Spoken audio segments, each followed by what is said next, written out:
And that follows the principle, I am because we are. Let me say that again. I am because we are. We are, therefore I am. The communal approach to everything is the way that African people do it. Because we understand, it took 2 people to give birth to anybody in here. That's right. It took 4 people to give birth to them. It took 8 people to give birth to them. It took 16 people to give birth to them. It took 32 people to give birth to them. What we're talking about is a communal approach. Each and every one of us, it took a whole bunch of people for us to get here. So we cannot assume that any one of us did anything on our own. And we got to acknowledge those who helped us do whatever it is that we do. They did not bring slaves from Africa. Africa was invaded, African people were kidnapped, and African people were enslaved over here. There's a major distinction. And the fact of it is, anytime somebody says, about this thing about African descendants of slaves, first of all, there are no Africans who could be descendants of any slaves. The word slave itself talks about Yugoslavia, that's right, Czechoslovakia, Polish people, Russian people. Those are the Slavic-speaking peoples. Yep. They are an ethnic group and a language group that none of us are descendants of. Now, what they are talking about, however, is about how in Yugoslavia and Czechoslovakia, in that area, the economic system of feudalism, they enslaved everybody and everything on their land. The landowners owned everything and everybody on that land. So much so that if a landlord, if 2 people got married on his farm, he got to sleep with the wife before the husband did. That's what they were doing to each other. So it wasn't no accident what they did to us. Wasn't no accident. And we need to remember that our ancestors, the reason we were able to get through all of that madness and to have any semblance of freedom today, is because our African ancestors understood that we were not anybody's property. The resistance against enslavement of African people started on the other side of the water. We fought on the way to the ships. We fought during the travel of the ships from the African coast over to here, whether it be in North America, Central America, Caribbean, or South America. We fought each and every step of the way. And we fought over here too. If we don't honor our ancestors, who will? Let's ask ourselves that question again. Because in the African tradition, you do not die until you are forgotten. Our ancestors will never die as long as we remember them. So when we pour libation, we're continuing that tradition because that's what we were taught for thousands and thousands and thousands of years. Our ancestors understood that it was important to understand and to remember and honor those who came before. If we do not understand where we came from, we will not understand where we are. If we don't understand where we are, we cannot plan for the future. When we fail to plan, we're planning to fail. Let me say that one more time. When we do not know where we come from, we cannot understand where we are. If we don't understand where we are, we cannot plan for the future. When we fail to plan, we're planning to fail. We pour libation so that we will understand that it is not our objective here to plan to fail. We're planning to succeed. We're going to succeed in terms of self-sovereignty, reclaiming our traditional greatness. All the great things that African people have been able to do over here is because we're supposed to do great things. The mathematics that we use to build pyramids, they're using now to build weapons of mass destruction. That's why we must pour libation. When I say ayeh ajay, I'm saying as I give, I want it back. This is acknowledging the law of reciprocity. You got to give something in order to get something. There's a song we used to sing said, nothing from nothing leaves nothing. You got to give something if you want something from me. That's what the ancestors did. We know that. So we got to give something back. This is a symbol of giving back. So when I say aye aye, the communal reply is yo. Aye aye, we need to remember the great things that they did, the achievements that they accomplished, so that we would have some semblance of wisdom, of knowledge, of sovereignty, anything that we can call freedom. We got to remember, for instance, those some 250,000 Africans who fought in the war between the states. Notice I did not say civil war. There's nothing civil about war. When people are cutting heads and shooting and maiming, all that kind of stuff, that's not civil. And think about the kind of mentality that it would take to call war civil. Damn. That's not an African concept. Nothing civil about war. But Lincoln did not free us. 250, 60,000 Africans fought in the war between the states on the side of the Union, which was losing the war at that time. And an example of them losing that war was the Battle of Gettysburg. Where is Gettysburg? Pennsylvania. Yes. Pennsylvania's in the north. Wow. In other words, the Confederate wasn't just fighting to maintain the enslavement of African people. They were bringing the battle up to the north. Up south, as Malcolm would say. Bringing it to them. And they were, but the draft riots, sis talked about riots before. The draft riots, what was going on? White folks were rioting in New York City and other cities in the north because those white guys did not want to go into a war that was about the freedom of African people. They were resisting that. Do you know that what in Seneca Village, in what we now know as Central Park, that women and children were being snatched up? Women and children were being taken out of police stations and burned for the audacity of being black. We got to remember what our ancestors went through. If anybody has the right to say never again, it's us. Between 1 and 200 million Africans lost their lives in this process of enslavement of African people and invasion of Africa. Between 1 and 200 million. If anybody has the right to say never again, it's us. So we remember them, and we remember the ones who led them, like Martin Delany, like Harriet Tubman, like Frederick Douglass, like Nat Turner, Gabriel Prosser, Denmark Vesey. We remember all of them. We remember them sisters and them brothers who did everything they could to fight to maintain our sense of humanity. To say that we are not just things to be bought and sold. Our ancestors fought so that we would remember, so that we would know. And there were others who came behind them. Marcus Garvey, we talked about him. We talked about W.B. Du Bois. We talked about Madam J.C. Walker. A lot of people talk about her in terms of what she did for the hair. But do you know that she spent a lot of money every time Marcus Garvey was having them conventions down in Madison Square Garden? Madam C.J. Walker invested and supported him. All right. She took that money that she was with them hair that she was earning from hair products and invested it in Marcus Garvey. Right. She didn't see it as just something she was doing for herself. The money that she got, she reinvested in our ability to do for self. Ida B. Wells, what was she fighting for? She was fighting for to bring to our attention the issue of public lynching and put a stop to it. What do we think that this young brother was doing just now, Colin Kaepernick? What was he taking a knee for? He was taking a knee for these public lynchings that are still going on. He took a knee for that. He's not an ancestor. But that means we still got that issue going on. We're not here to forget. We can't let them forget because what? Trayvon Martin? When I look at these young brothers here, wait a minute. Who do I see? I see my sons. I see my grandsons. And I know that when Trayvon Martin got assassinated, that could have easily been one of mine. And that's the problem. When we don't call our libation, it's easy for us to see when something happens to other black folks as being happened to somebody else. Right.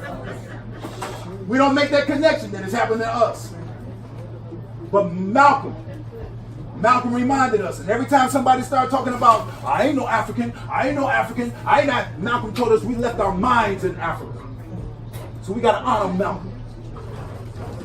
We have to honor all of those brothers and sisters, and we take that moment to call their names. Again, if we don't call their names, who will? And then we take it to the next step when we say, Jebai Mua, Jewosu Liba, we're one and always will be, and we call the names of the people in our biological families.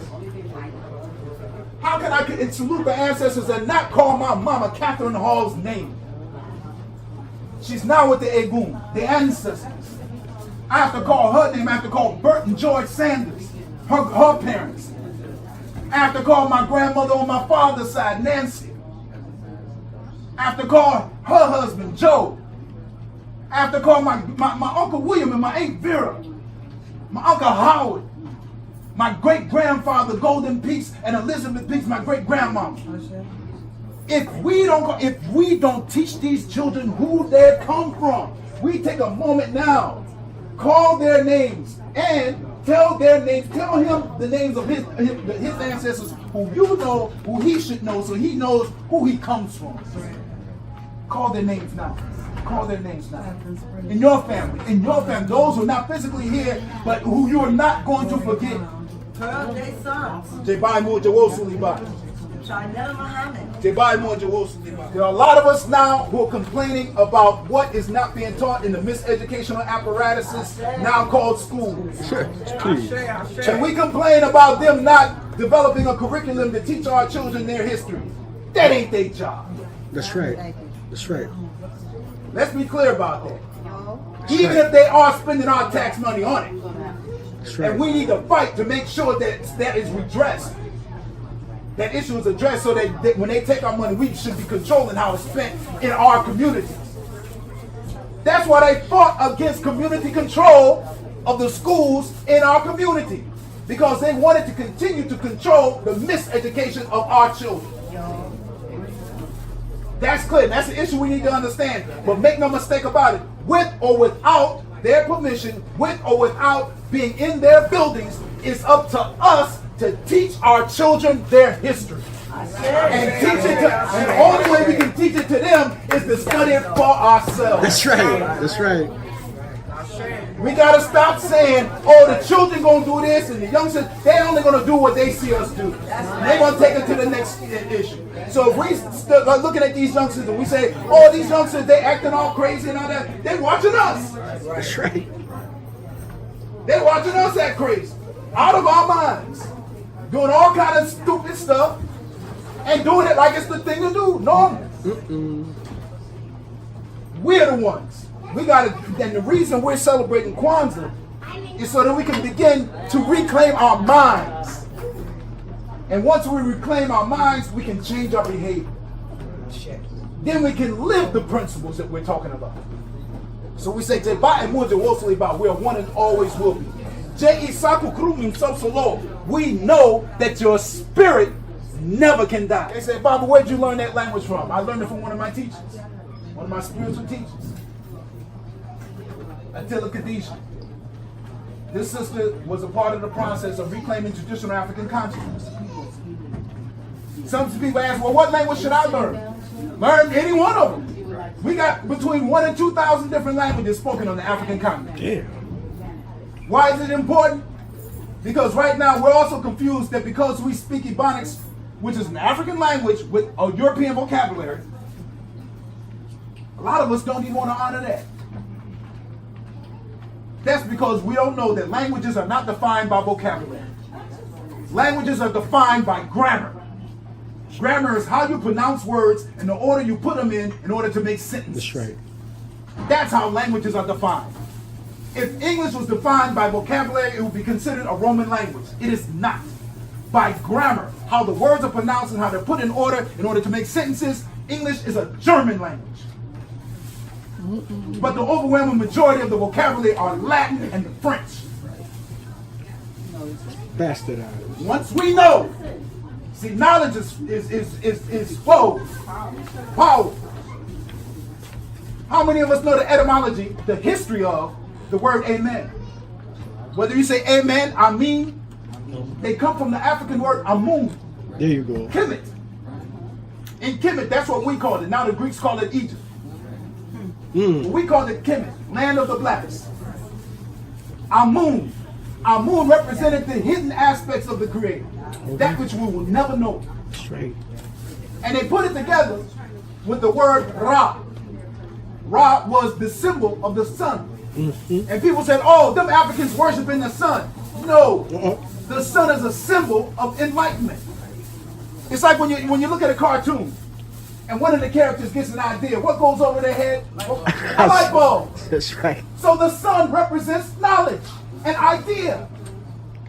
When you look up at the sky at night, if there ain't no lights, what do you see up in the sky at night more than anything else? Good answer. That's right. But that's not the right one. These youngsters, they said, when you look up in the sky, they said you see more than anything else. They said stars. That's a good answer, but it's not the right one. Spirit. Huh? Spirit. Space. Another word for space. Yes. Darkness. That's right. The void. More than anything else. More than 90% of what is out there in there is space. More than 90% is space. It's space. The stars make up less than 10% of universe material. Our moon represents that space, that what we don't know. So should any of us be overwhelmed or intimidated by what we don't know? No. Because there will always be more that we don't know than we will ever know. So don't worry about what you don't know. It's a place to begin. A place to start your studies. And Ra is what we do know. Amun Ra. When we put those concepts together and we understand that Amun, what we don't know, is a living force. Space, darkness, is a living force. If it was not alive, the stars couldn't live in it. If the stars couldn't live in it, we couldn't live, because the stars provide us what we need in order for us to live. Let me say that again. Space is a life form. Our ancestors understood that. Also, when it comes to giving birth, darkness, stars do not give birth to stars. Blackness, nebulous, dark holes, even darker than space, the rest of space, what they call black holes, nebulas, give birth to stars. Blackness gives birth to light. Let me say that once again. Blackness gives birth to light. So what we don't know feeds what we do know. As long as we've got curiosity to pursue knowledge, wisdom, and understanding, we will pursue it through Amun, what we don't know. And we will understand that what we don't know will feed what we do know. So wherever we came in here with knowing, understand this, we all should leave a little bit more enlightened. And we should use that as a stepping stone to learn something else. And we understand that our ancestors understood that, and that's why they made it their duty to find ways to hand down to us some understanding of who we are. They did what they could. Now we got to ask ourselves, to what degree are we willing to build stepping stones, not only for these children here, but for their great-great-great-great-grandchildren? What are we going to do for their great-great-great-great-grandchildren? What are we going to do for their great-great-great-great-grandchildren? That means we got to have foresight. But again, you cannot plan for the future if you don't know where you're at. You cannot have an efficient and functioning understanding of where you're at if you don't know where you come from. And as long as we believe that we come from slaves, we will always be on the bottom end. We do not come from slaves. Our ancestors were Africans who were invaded, abused, misused, tortured to give up their very names. They didn't give up their names free. One of the few things that everybody glorifying roots, one of the few things that really stuck out with me was when they beat that brother, Kunta Kinte, to changing his name. That's right. He didn't give it up. They had to beat him. They tortured him. Africans were losing their tongues for speaking our traditional languages. Africans were assassinated and murdered for teaching each other how to read. The art and the science of reading is an African art. Ask the Greeks, ask Plato. And he said the best thing that the Greeks ever got from Africa was the art and the science of writing. The word paper itself comes from the word papyri. That's right. It's a grass that grows in the Hopi River. They call it now the Nile. So this, Kwanzaa, is supposed to lead each and every one of us to ourselves, because that's the primary purpose of education. That's the African use of education. Education should lead you to you. Education should lead us to us, so that we have a deep and a more profound understanding of who we are and our relationship with the rest of the universe. That's why we pour libation, so we can get that understanding and acknowledge the process through which we've been blessed with life. Aye, Ajay, yo. Aye, Ajay, yo. Aye, Ajay, yo. Aye, Ajay, yo. Aye, Ajay, yo. Aye, Ajay, yo. Aye, Ajay, yo. Aye, Ajay, yo. Aye, yo.